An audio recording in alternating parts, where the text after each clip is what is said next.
Have a blessed day, viewers and our brethren. First time po na karoon po tayo ng schedule for 7 to 8 first online General Bible Study. Change schedule from 5 to 6 every Friday. Ngayon po is 7 to 8 every Friday. Same day, but changes yung ating orasan, yung ating time. So, our topic for this evening is the testimony of the Lord, prophets and the apostles that Christ is God. But before we proceed, manalangin muna tayo. Mapagpalang Ama, ikaw ang maparangalan, may taas. Patawad po, una po sa lahat ng aming mapagkakasala at pagkakamali. Pangunahan mo po kami, Panginoon, ang iyong panlingkod, without your guidance, Lord. With your Holy Spirit, wala po akong magawa. Samahan mo ako, Panginoon. Pagpalain mo kami lahat, kung aming samot na langit in Jesus' name. Amen. Ang mga patuto po ng kautusan, ang mga propeta at ang mga apostoles na si Kristo ay Diyos. Titingnan po natin. Number 1, God is Spirit. Kaya nga, in the book of Genesis chapter 1 verse 1, in the beginning God created the heavens and the earth. So dito po, nagpapatunay lamang po na ang Diyos ay Espiritu. Kaya dito po, ang sabi po rin sa verse 2, okay, and when the Spirit of God moved in the face of the water, then God said, let there be light. So nagkaroon po ng liwanag po, nagkaroon po ng kulay, nagkaroon po ng ang mundo sapagkat nababalot po ito ng kadiliman. Mula sa kalangitan, hanggang sa ang first layer is the earth, second is yung hanggang abot po ng astronaut, at yung third yung trono niya, wala pong makakarating po ron. Kaya nung kinrate niya mundo, nandun po siya sa trono niya, nababalot ang kadiliman ng buong mundo. Kaya dito po makikita po natin na talagang sa kapangyarihan ng Espiritu ng ating Diyos, sa pamagitan po ng kanyang salita, ay nagkaroon po ng liwanag. In the beginning was the Word, and the Word was with God, and the Word was God. He was in the beginning with God. So dito po sa book of John, New Testament na po yan. At nung pasimula ay salita, at ang salita ay Diyos. Yung salita ay Diyos, in the beginning God. And the Word was God. He was in the beginning with God. So dito po, hindi po magkaiba po yung Espiritu sa Genesis chapter 1 at saka sa John chapter 1 verse 1. Yung nagsalita po ron, Espiritu, yung salita niya ay nagkatawang tao. Makikita po natin yan sa John chapter 1 verse 14. And the Word was made flesh and dwelt among us. So makikita po natin ang Diyos sa Espiritu, ang nagkatawang tao po yung nagsalita. And dwelt among us, and we beheld His glory as only begotten of the Father, full of grace and truth. So lahat po ng bagay ay nalikha sa pamagitan niya. Ang lumikha po dyan ang Diyos mismo, yung Espiritu po. Kaya dito sa New Testament, nagpahayag na po siya ng laman, kaya bumaba na po siya para makilala po ng buong mundo, ng tao po, na merong isang Panginoong Diyos, yung Espiritu po. Kaya dito po nagpahayag ang laman yung nagsalita. 1 Timothy 3:16, and without controversy, great is the mystery of godliness.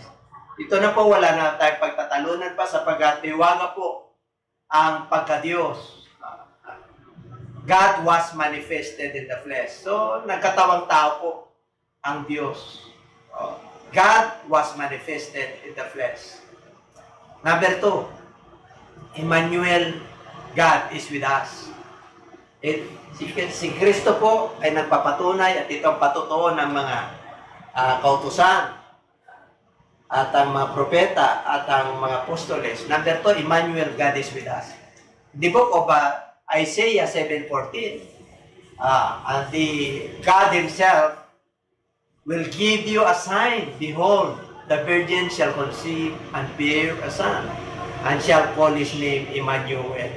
So siya mismo magbibigay ng palatandaan na ang isang dalaga ay maglilihi ng isang batang lalaki. And shall call his name Emmanuel. Kaya napulpil po yan at natupad po yan sa book of Matthew chapter 1 verse 23. Behold, the virgin shall be with the child and bear a son, and they shall call his name Emmanuel, which is translated, God with us. So nung dumating po ang ating Panginoon Hesus, pinanganak pa lang po, sinamba na po siya, God with us. Ang dami pong mga angel sa heaven na nagpuri sa Kanya. Kitang-kita po yung mga nagpapastol ng mga tupa. So siya talaga yung bumaba. Nagkatawang tao po ang Diyos. At malinaw po na sinabi ng Bible yan. Everlasting Father. Number 3. Isaiah again said that Jesus Christ shall be called Mighty God and Everlasting Father. The book of Isaiah. For unto us a child is born, unto us a son is given, and the government will be upon his shoulder, and his name will be called Wonderful, Counselor, Mighty God, Everlasting Father, and Prince of Peace. So makikita po natin na si Isaiah po, talagang may pinrophecy niya na magkakaroon po, maglilihi at manganganak ang isang dalaga at tatawagin ang kanyang pangalan na kamanga-manga. Tagapayo, makapangyarihan Diyos at walang hanggang Ama. At prinsipe ng kapayapaan. So, matindi po ito. The righteous king. Jeremiah foretold that the branch and the king who would come and reign for 1,000 years. Kaya makikita po natin yan sa Jeremiah 23, 5 and 6.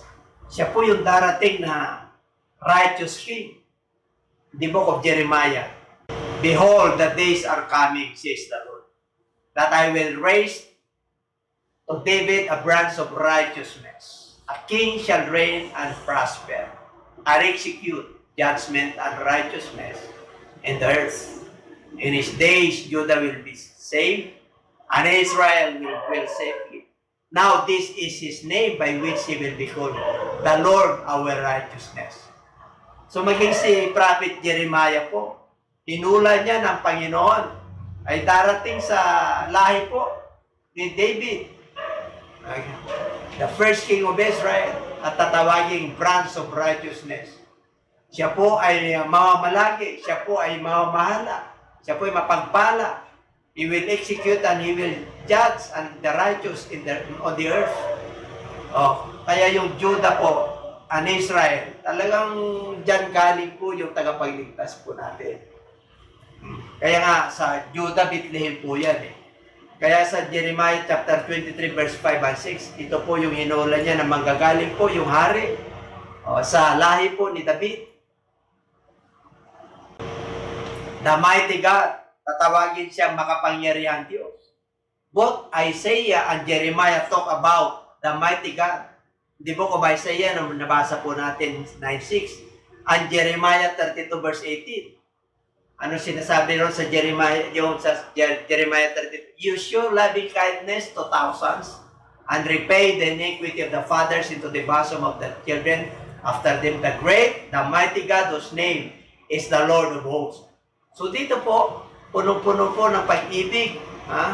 Talagang siya po yung manunubos. At ito po ay tawagin na dakila, makapangyarihan Diyos. At ang pangalan ng Panginoong Diyos ng mga hukbo. Kaya ito po, both Isaiah and Jeremiah, ito po ay pinag-usapan na prophecy, na i-prophesy nila. The mighty God who would be born about 800 years later. Kaya bago pa lang ipanganak ang ating Panginoon, before Christ pa po yan, 800 years, na-prophecy na po ni Isaiah and Jeremiah, yung darating. The King of Israel, number 6, Micah prophesied about the ruler of Israel who will come from Bethlehem, whose goings origin come from everlasting. Kaya makikita po natin sa Micah chapter 5 verse 2. But you Bethlehem Ephratah. Ang Bethlehem po ay nasa Judah po yan. Though you are a little among the thousands of Judah, yet out of you shall come forth to me the one to be ruler in Israel. whose goings forth are from everlasting. So dito po yung isang mamamahala ng bansang Israel ay talagang from everlasting. Wala pong pinagmulan po yan. Kaya siya po yung ruler of Israel. Makikita po natin yan. Sa Isaiah 9:6, pinoprophesy na yan at nabasa na po natin kanina. Kaya sa number 7 na po, sabi po roon, the soon coming king. Tingnan po natin, si Zechariah foretold that the Lord, his God, shall come with all the saints and will be king of all the earth. He will be one Lord with one name. 3 to 5, then the Lord will go forth and fight against those nations as he fights in the day of battle. Okay? And in that day, his feet will stand on the Mount of Olives, which faces Jerusalem on the east. And the Mount of Olives shall be split into two from east to west, making a very large valley. Half of the mountain shall move toward the north, and half of it toward the south. Then you shall flee through my mountain's valley, for the mountain valley shall reach to Aza. Yes, you shall flee, as you fled from the earthquake in the days of Uzziah, king of Judah. Thus the Lord my God will come, and all the saints with you. So makikita po natin na ipinopresahin na po ni Zechariah na siya po ang magiging hari ng buong lupa. Kaya nung nabuhay po ang ating Panginoong Hesus, talagang He is the King of the Jews kahit nung nag-crucify po siya. Tinanong nga siya ni King Herod na siya po kung sino siya. Or si Pontius Pilate. Kaya sabi niya na ikaw raw yung hari ng mga Hudyo. Totoo yun. Sinabi niya. Kaya nga siya po ay inusig nung panahon ni King Herod. Pinatay po yung mga bata, 2 years old below, mula nung nag-report yun ng mga pantas ay hinanap po nila. Yung talat, sinuntan po nila sa dakong east, silangan. Kaya dito po, talagang ang ipapanganak during that time ay hari ng mga Hudyo. So, na-prophesy po yan sa Book of Zechariah. Sa verse 9. And the Lord shall be king over all the earth. In that day it shall be the Lord is one and is named one.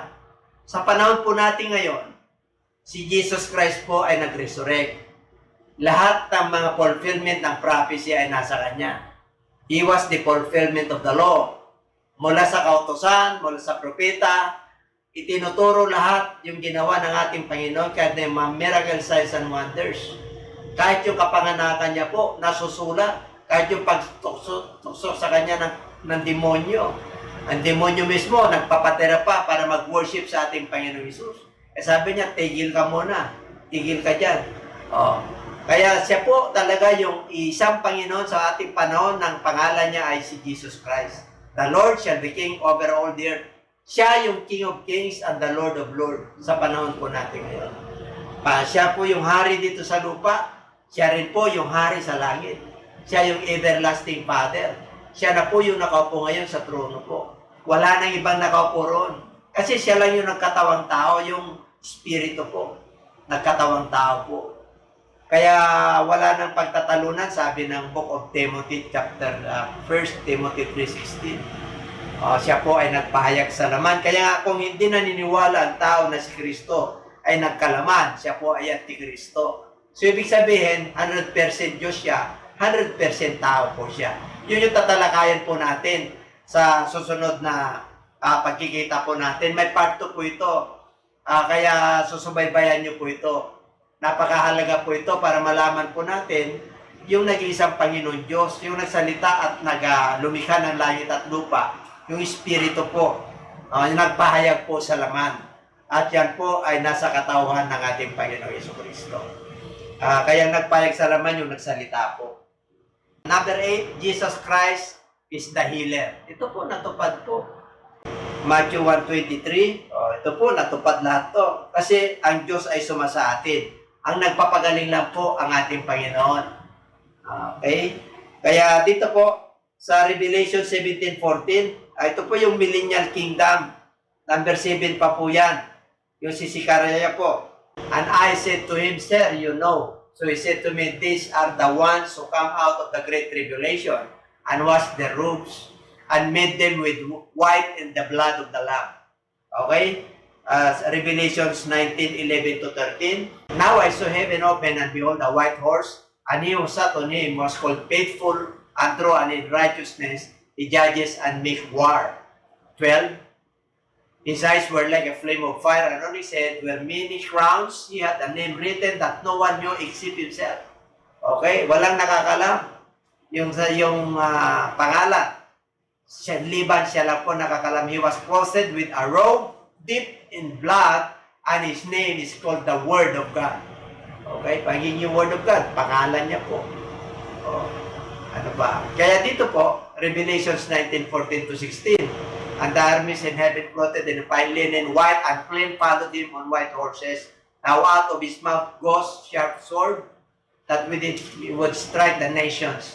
And he himself will rule them with a rod of iron. He himself treads on the winepress of the fierceness and wrath of Almighty God. And he has on his robe and on his thigh a name written.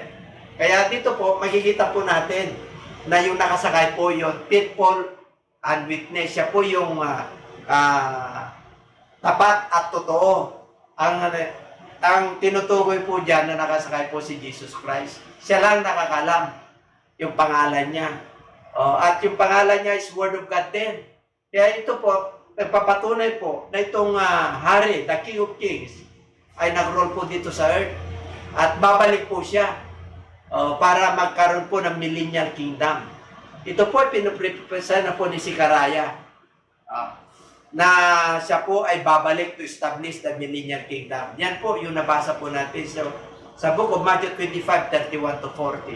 Ito na po yung Son of Man comes in His glory, and all the holy angels with Him, then He will sit on the throne of His glory. Siya po ay uupo sa kanyang kapangyarihan sa pamagitan ng kanyang kalwalhatian. Kaya sabi ron, all the nations will be gathered before Him.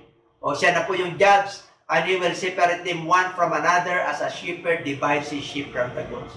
Kaya na nasa kanan po dyan yung mga tupa, ang mga kambing po, yung matitigas ang ulo, yung nasa kaliwa. Kaya sa 33, ang sabi po ron, hanggang 40 po yan, okay?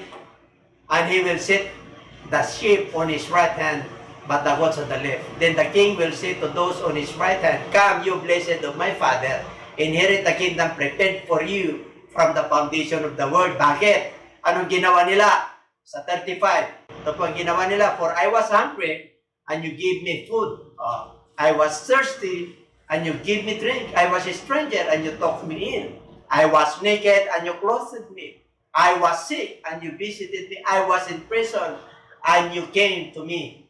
37. Then the righteous will answer him, saying, Lord, when did we see you hungry and feed you, or thirsty and give you drink? When did we see you a stranger and take you in, or naked and clothed you? 39. Or when did we see you sick or in prison and come to you? And the king will answer and say to them, Assuredly, I say to you, inasmuch as you did it to one of the least of these, my brethren, you did it to me. Ito po, yung nasa kanan, na hindi nila alintana na yung kanilang ginagawa. Ay sabi niya, ginawa niyo ito sa aking mga kapatid na maliliit, ginawa niyo sa akin. Ano yun? Nung sila po ay nauhaw, tinainom, at nung sila po ay nagutom, tinakain. At nung sila po ay nasa kulungan, sila po ay binisita. At nung sila po ay may karamdaman, sila po ay pinuntahan. Ibig sabihin, may ginawa itong nasa kanan. Sumunod po sila. Ginawa po nila sa kanilang maliliit na kapatid yun. At yun ay ginawa na rin nila. Yung ginawa nila ay para sa Panginoon na rin po yun. Kaya siya po, sabi niya, welcome. Kaya kayong mga pinagpala. Kaya sa susunod na verse yan, yung mga hindi nagbigay, hindi po pansin sa nagutom, hindi pinainom yung mga nauhaw, yung mga nagutom, hindi binigyan ng pagkain. Binaliwala po nila yung pag-ibig yung sa mga kapatid.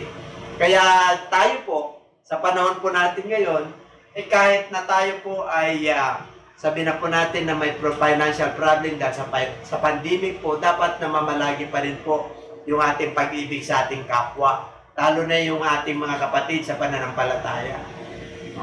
Kaya nais ng Lord na tayo po ay magmahalan, mag-ibigan, kahit sa panahon ng pandemic po.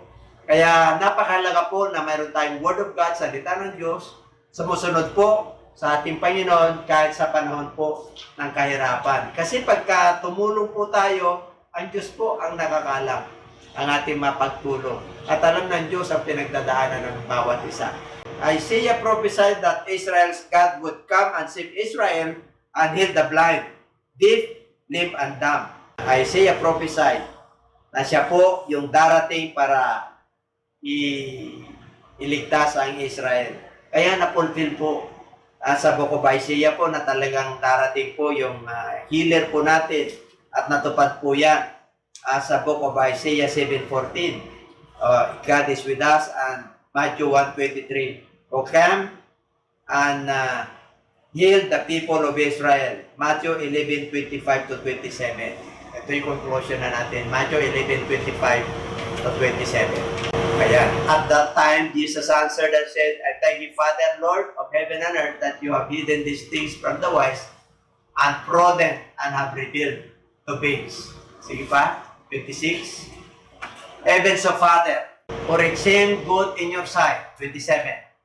All things have been delivered to me by my Father, and no one knows the Son except the Father, nor does anyone know the Father except the Son, and the one to whom the Son will reveal to him.